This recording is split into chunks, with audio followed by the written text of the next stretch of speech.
started in 2007 in Lyon. So could you tell me from where it came this, moment that you said, okay, it's time to me to do it. So from where you get the inspiration, how the scene looks like in Lyon that that you want to do this. Okay. So first, I had when I was in high school, I think, like when I was a teenager, I had a metal band. So I play bass. We play metal, like neo metal. And then first, I start with a software called Guitar Rig. Is a software to learn guitar. I start to reproduce the tracks we played with the band on Guitar Rig, and then I discover like, oh my gosh, I can make music by myself, like with a computer. So it came like this, like okay, let's try to create something. Let's try to, and finally it was the moment I discovered a French dub scene like iTone, Kali Live Dub, and then I start music like this. I think. So why you decide that if you play in a metal band? So where this dub music came from? It came from my sister, my big sister, who listened a lot of iTone when I was younger. iTone, you know iTone? Yeah, nice. And I think when I was on this metal band, it was, I think, the end of my metal period. Even if I love it again right now, I love metal, and it was like the end of my metal period and the beginning of my dub period. So it started like this. Okay, so in 2007, when you just start the PANDA DUB project, you make a first release, Born to Dub.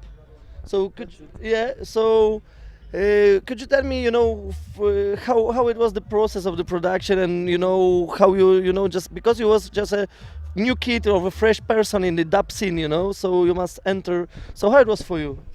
But you have to know first that the PANDA DUB project was born maybe 3 years before I start to produce dub, like maybe in 2004, and my first tracks were on internet, I think in 2007, as you said.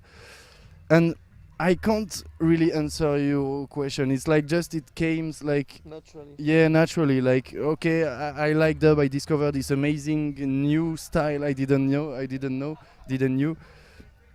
and so it came like very naturally. Yeah.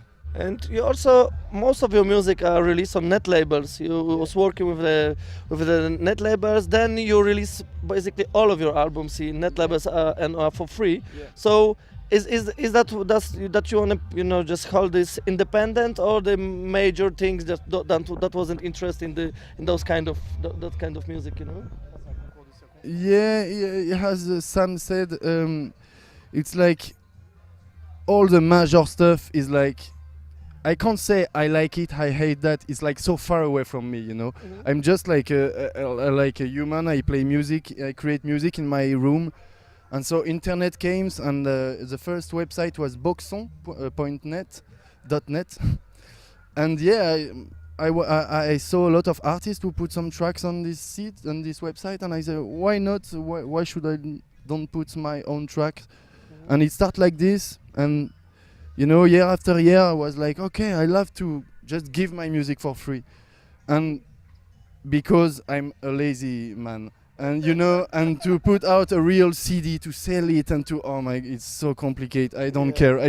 I make music, take it. I make music, take it, and just as simple as that. Yeah, man. And also now you're releasing albums on the ODG production net label, which is like the right now I think this is the biggest net label, dub label in France. I think so. Yeah. So how this starts? How it's happened that you link with the ODG and. I met ODG. I think ODG Underground, because Underground is the band and ODG Prod is the label. And I met Underground for my I think my first show in 2008, my first gig, there was Underground who were playing, so I met them. We really how can I say in English, we became friends. We make a connection. And so I think, I don't remember I think Black Bamboo or Subcontraire, I don't remember. My first I think one day Olo, the leader of Underground, called me and say, hey Panda, I want to make a net label, and do you like to put an album on it? And I think I was the first one on ODG Prod, and they start the label. It was like just oh, you want to do it? I've got an album, so let's. Let's make it. Yeah, that's it. Yeah, man. Okay, and also the French dub scene right now is like very big and very popular. It's massive. It's like it makes it explode like some years ago. Yeah. But it's so how do you see from your perspective? Because when you was starting, the dub scene in France was strong, but it wasn't before the big boom in Yeah. dub in France. So how you see this? The changes and how it's evolved. I'm just a spectator. And I like it. Of course, with technology, with computer, with MAO, with software, anybody can make music, and it's just like amazing. I see like everybody now when I meet people on party, everybody is producing, so that's perfect. And I think I'm just lucky because right now I'm 30 years old, and I just arrived at the good moment. Because right now, for a new producer, it's very hard to not be famous. I really don't like this word, but to just push forward the music or that's just to it. be seen. And because there is so much producers that now it's very hard. And me, at the beginning, we were like a couple. We were like, I don't know. 20 producers. Yeah, 20 producers to put some music. Yes, Yeah. yes, yes, yes. So it's like I'm very lucky for it was a good the good moment. With the good music. It's a new style with Panda Dub at the good moment. Exactly, a good moment. Okay. And could you give me your definition what dub is for you? Oh, all right. I'm gonna have a lot of enemy, I think, cause me, I'm not. I didn't learn dub with Lee Perry, with King Tubby, and with Jamaican music. I came from high-tone, from electronic scene. So, for me, dub, I don't know. It's like just when I try to explain dub to somebody who don't know anything about dub, I say, reggae, put out the voice, make a lot of bass, and put some electronic things, and that's dub. So I don't know how to define it. Just for me, it's I don't produce dub like a lot of producer, like multi-track, analogic style. No, I'm like a child of a computer and MAO and mouse. I click a lot when I make music. So a geek generation. geek generation, yeah. I think you have no border in your music. Yes, you understand? Yes, because the dub is so large.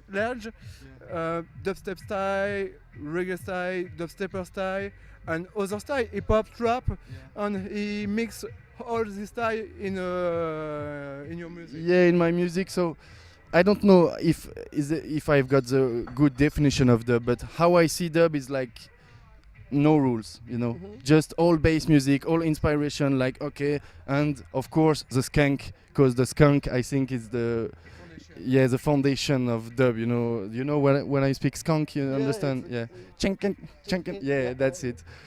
So I do. But interesting question. I'm sure if you ask this question to Channel One, he will say definitely another definition. Everybody has a Definitely. different point of view. That's Yeah. So if we're talking about the definitions, what about the sound system? How would you define the sound system for you? Oh, I'm not so much into sound system culture. I really like sound system. I came to a lot of party as not as Panda Dub, not as a producer, but as a audience, and I don't know how to define it. I'm not into this scene. I respect it so much. I like the vibes. I like the physical aspect of sound system. Of music, really loud, really bass music. But I don't know if I can really define it, and I'm so a part of it. I don't know if you understand me, but yeah. Exactly. So, because you was talking about the production process, that you are the computer lover, so you need just only computer and VST, things and some software, or you also just try to make some live session with the live instruments, or I in my how this process looks in when you start making music. I start just with software. Like I discover, I can make music with just one software, amazing. And then with the years, I buy external keyboards, analog stuff.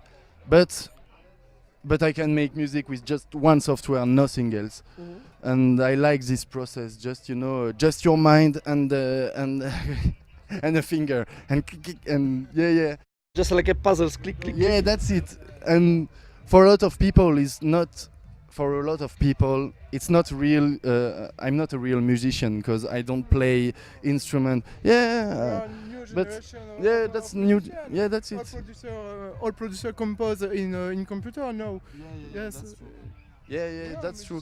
But yeah, what was the question at the beginning? The process of the and- production. Yeah, and- so I don't know. I don't know the process. I like just. Just your digital program. And Yeah, just- that's just- it. Yeah, that's it. Okay.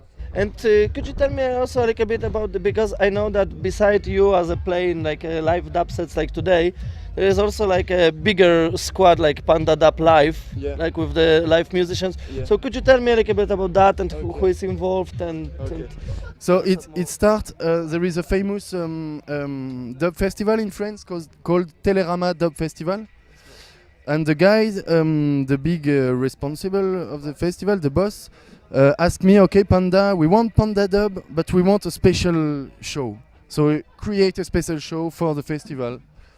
And me, as a huge fan of Hytone and the generation of live band dub in France in 2000. I said, okay, I want to have a drummer and bass man. Let's try it. So I asked to my friend My Dub were a very big producer, and my friend Bruno from Massive Dub Corporation. I asked them, okay, guys, we have a tour in France. Are you okay to play with me my music? And they say, okay, perfect. And that just start like this. Yeah. and it's still going stronger and stronger. No, right now, honestly, the Panda Dub live band is over. Oh really? Yeah, it's over because we had a lot of shows and we didn't create a lot of music.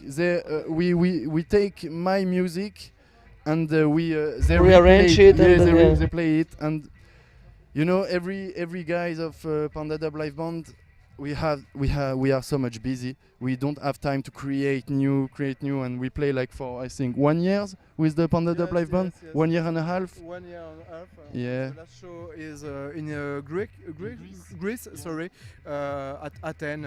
Yeah, in Athens, like 1 month ago, it was the last show. The Cause last show. So the project is done. yeah, it was like It's done. Yeah. Maybe couple of later. Yes, a couple of years. Yes. yeah, but it was like amazing to have a real drummer, and I was like analog style with a rack and big mix table. It was like very good sensation with friend on the stage, but so complicated, man. Like technically, it was so complicated, and me as a guy from MAO, I always work alone. I think it's more easy and more natural to play alone, like a geek, and do what I want. Cut when I want to kick the drum, I cut the drum. When you have a drummer, you can't, because he's playing. This is a live musician. That's it. Yeah, man. Okay. So I also give you some keywords. Yeah. And if you hear them, so please tell me what you have in mind. Okay. Okay. Okay. So first one is Lyon. Lyon. Yeah. Okay, Lyon. Okay, Lyon first is my city. I live here for years and years, and it's a city of Hytone, Cali Live Dub, Le Peuple de l'Herbe, city of dub, of French dub, electro dub, city of electro dub. Okay. Yeah. Another one is Shapes and Shadows. Okay. So that's my last album, and honestly, every album, it was like really hard to find a name. Really hard. Every album, like I need to find a name. And Shapes and Shadow, it came like from nowhere. I don't know. One day I say Shapes and Shadow. That's it. I've got it. So I can't say a lot about this. I don't know why it came like that. It just came naturally. Yeah, exactly. Okay. Yeah. Last thing is music. What? Music. Music? Yeah. What is that? Music. Music. Music. Music is like my whole life. It's like 50% of me is music, and the other is like trying to survive in the world. So music is. I can't say like. I could speak about music for days and days, and yeah. Yeah, man. Thank you very much. No problem, man.